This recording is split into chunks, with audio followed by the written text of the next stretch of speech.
For regular videos on ancient cultures and forgotten civilizations, please subscribe. If you would like to support the channel and become part of our ancient history fan community, visit patreon.com/World of Antiquity. Welcome to the Writing About History series, which provides tips for non-specialists who want to write about historical topics for their blogs or YouTube channels.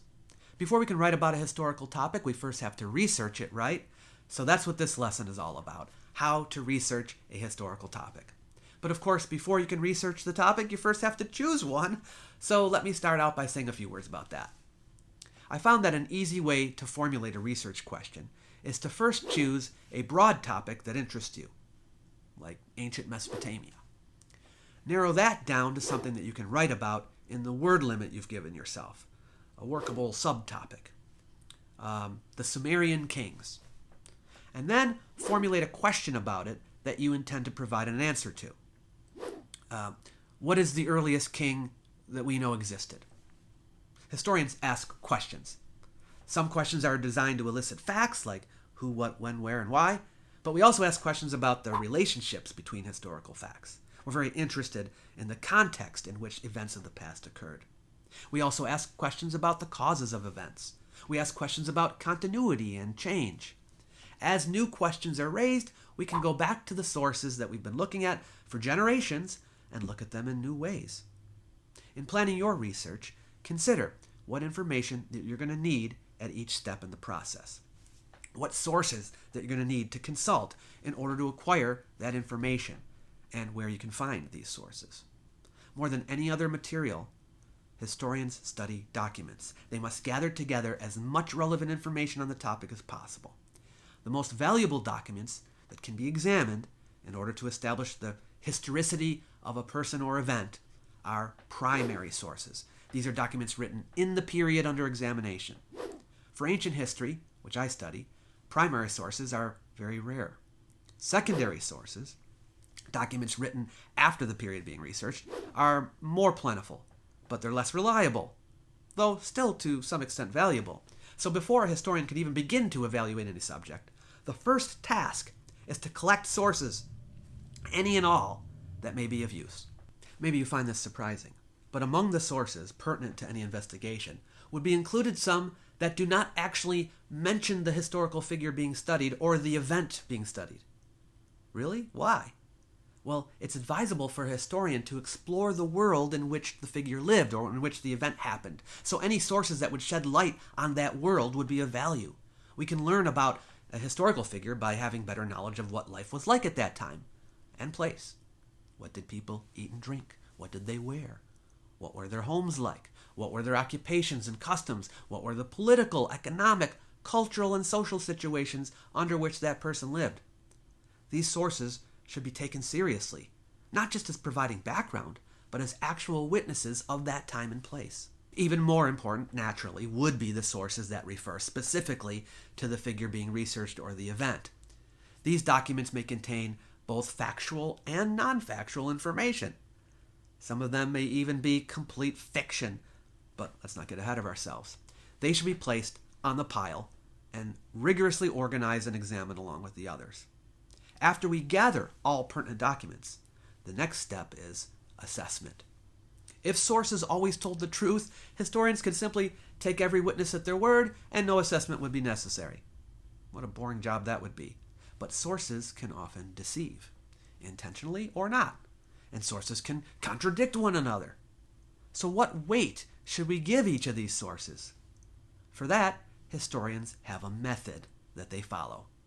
First, they must evaluate each source to get a general idea of the source's trustworthiness. Here are some guidelines for evaluating a primary source. 1. Determine the basis on which you can be certain the source is genuine.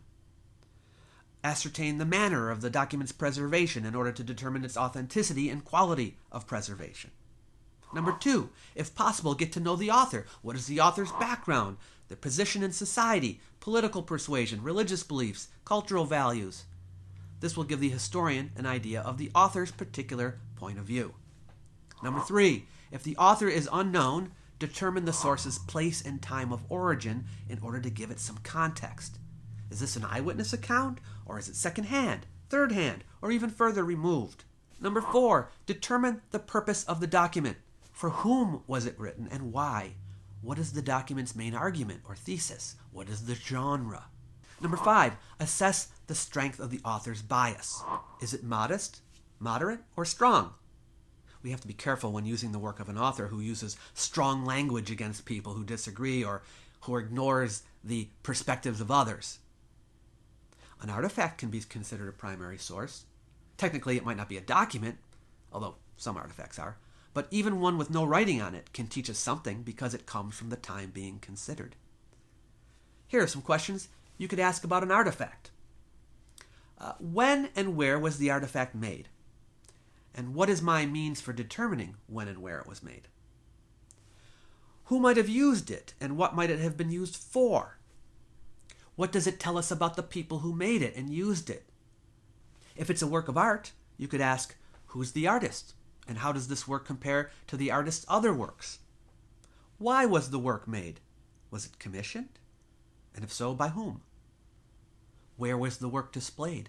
How did contemporaries react or respond to it? All of these questions are not only important in increasing our understanding, but they also provide us with content, something to write about. A secondary source, while generally less reliable, can be of value, especially if the secondary source preserves the testimony of a primary source that no longer exists, usually in quotations or summaries. Here are some guidelines for evaluating a secondary source. Number 1, follow the guidelines for evaluating a primary source. Number 2, determine how the author was able to obtain information on the subject. 3, does the author use primary sources as evidence? If the sources are cited, this is ideal.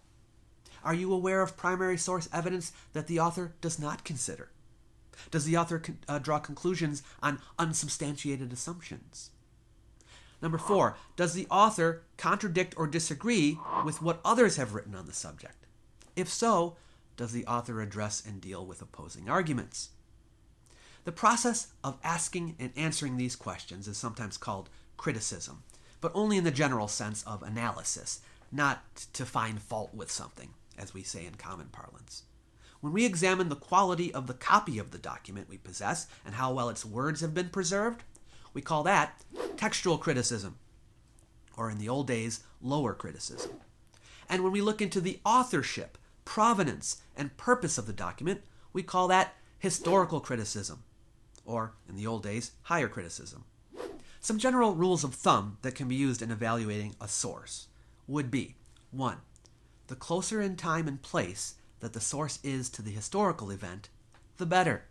I mean, that makes sense, right? Because the longer the gap in between the event and the writing, the more time there is for the story to be embellished, confused, doctored, misunderstood, or exaggerated.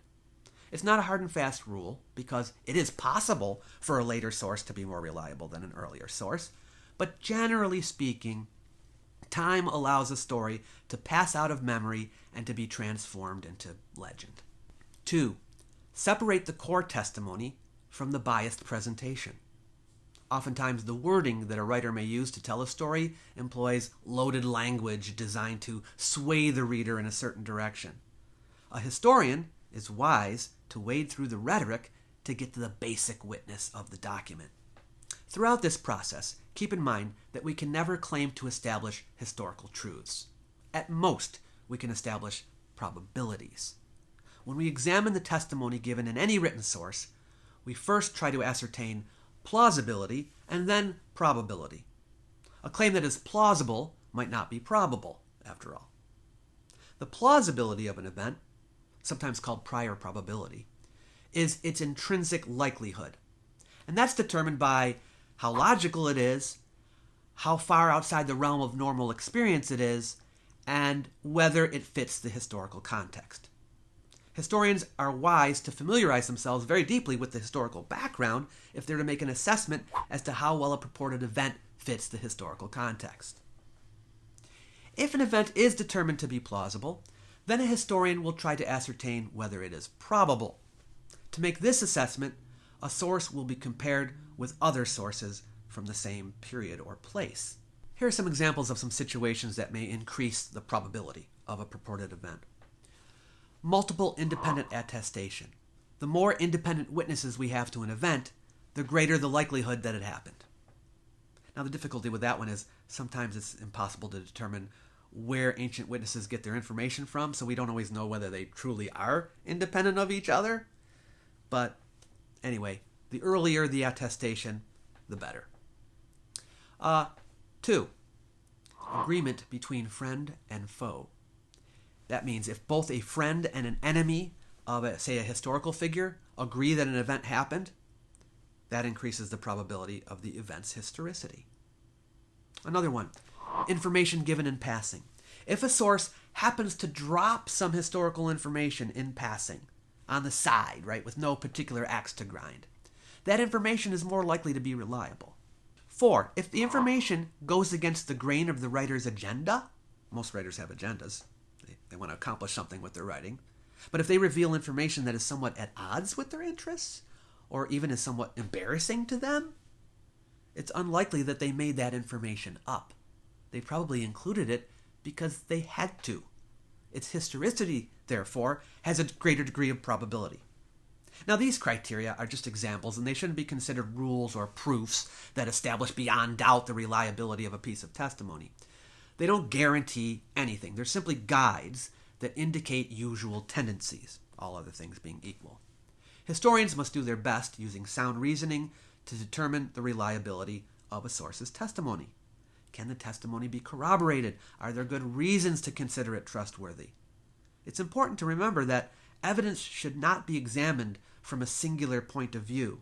If the testimony is deemed suspect, a convincing explanation for how the incorrect testimony originated would also be in order. All conclusions, positive or negative, should have reasonable and convincing support. There are many factors that contribute to a historical event, and all those factors should be taken into consideration. So, researching a historical figure or event is not a small undertaking, but the task can be rewarding. The past is such a fascinating place, after all. At some point in their lives, everyone interested in history should have the pleasure of looking into written sources and evaluating them by practicing historical methods of analysis, just to see what it's like. Now, one secondary source I haven't mentioned yet are modern secondary sources. We have ancient ones and we have modern ones. And modern sources, they're even further removed from the times that we're examining, right? So they can be considered less reliable than ancient secondary sources and definitely primary sources. But that being said, if a modern source approaches the topic responsibly and critically and uses sources critically, the modern source could be even more reliable than an ancient secondary source. In the next video, we're going to examine how to assess modern secondary sources to figure out which ones are the best to use. But before you go, if you're interested in getting a little more deep into these subjects, I do also offer consulting services on an individual level. Let's say you need someone to read over a paper you're writing or a book chapter and offer feedback. What are its strengths and weaknesses? How can you make it better? Or maybe just want someone to be a fact checker for you to make sure you don't say something that's incorrect. You have to take it back after you've already published it. I'm available for hire for any of that kind of stuff. So if you don't mind the criticism, understanding that I'm doing it to help and not to be a jerk, then please contact me. We can discuss our arrangement. My email address is located in the About section of my channel. I hope to see you in the next video. Don't forget to subscribe. Ding the bell if you want to be notified when the next episode comes out. And we'll see you next time. You might like my little e-booklet, Why Ancient History Matters. It's designed to persuade people that the subject is important, even in the modern world. You might also wish to use it to help spread the word. So feel free to share it with someone you know. It's free for anyone who wants it. I've left a link in the description box below the video for you to grab a copy. Catch you later.